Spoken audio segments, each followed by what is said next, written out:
See, the problem is, Elwood, you didn't know how it works. Nana, what is it? I let you down. I'm okay. Yeah. El, I let you down. No. Now, folks, in honor of the 4 months of Oscar this year, as well as Black History Month again, because Black History Month is here to stay, people. I don't care who you are or what title you hold, this month should and will always be celebrated. Not just this month, but every month. Today, we'll talk about a nominee for Best Picture last year, as well as Best Adapted Screenplay from Orion Pictures' Nickelboys. Based on the Pulitzer Prize-winning novel by Colson Whitehead, it follows two African-American young men, Elwood and Turner, but majority of the first half through Elwood's eyes, growing up through the Jim Crow South era in the early 1960s Florida. He shows such great promise in school and is accepted in a historic all-black university, but being at the wrong place at the wrong time, which was so tragically out of his control, he is framed and thrown in an all-boys reform school called the Nickel Academy. There, in his own segregated section, he meets Turner, another reserved and quiet student, but the two bond over their time at the academy, doing whatever they can to make it through the abusive racism, to potentially escaping the death trap that is the Nickel Academy. Co-writer and director RaMell Ross, my friends, guides this piece with the utmost heart and soul this story deserves, with the absolute wild and innovative style, such as shooting each scene, as he says, once, meaning each shot, in this case, is told through the perspective of our protagonists, Elwood and Turner. So when the character is looking into the eyes of another character, such as Turner, it feels like us staring into the eyes of the other character. Everything is first person, which gives us, the viewer, the experience of knowing our characters more and deeper. This obviously isn't the first time this technique had been administrated.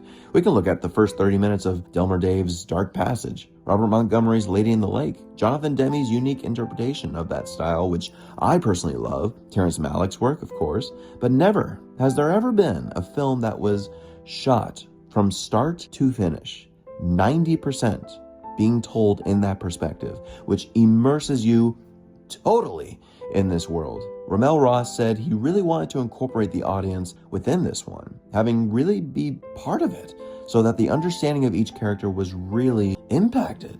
In my opinion, he wholeheartedly succeeds with it. It may have caused some ostracization for some viewers, feeling it is overly stylized, fancy schmancy, but at the end of the day, when you completely watch the film from start to finish, you can't help but be part of this world, which goes back to the very foundation of cinema, giving the audience a true experience. Having already incorporated the technique for his Oscar-nominated short film, Hale County This Morning, This Evening, RaMell was more than ready, and they shot principal photography in Louisiana in 2022, giving it some time to arrange the cutting and post-production. The performances are so spectacular, with Brandon Wilson and Ethan HERISSE giving such spirituality to Elwood and Turner, not to mention Aunjanue Ellis-Taylor, giving it the greatest amount of grace that you would think for sure she would have been nominated for Best Supporting Actress here.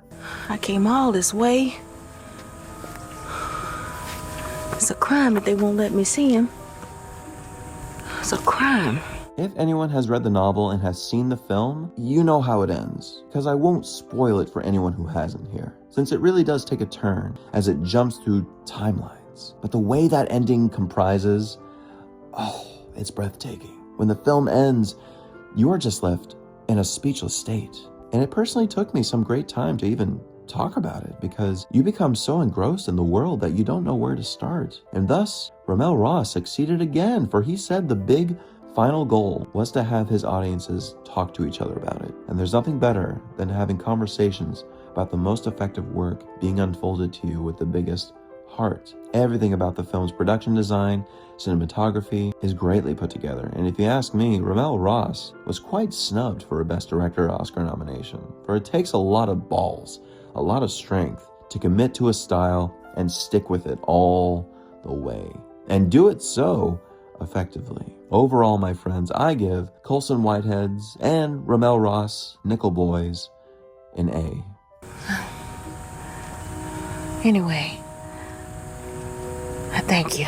Since it is based on a true story of Jerry Cooper and the true story of the Dozier School in Marianna, Florida, where reportedly 82 burials of students' bodies were found on the property. So far, more being discovered. Nickelboys is not necessarily a film I would watch over and over again. Like, it's Sunday morning, kids, let's watch Nickelboys.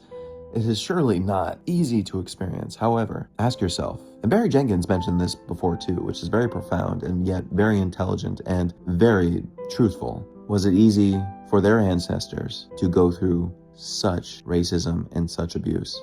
Was it easy for them? However, its success is derived from how spiritually beautiful it is. Really living in these boys and capturing their frustration, their pain, their regret, and their hope.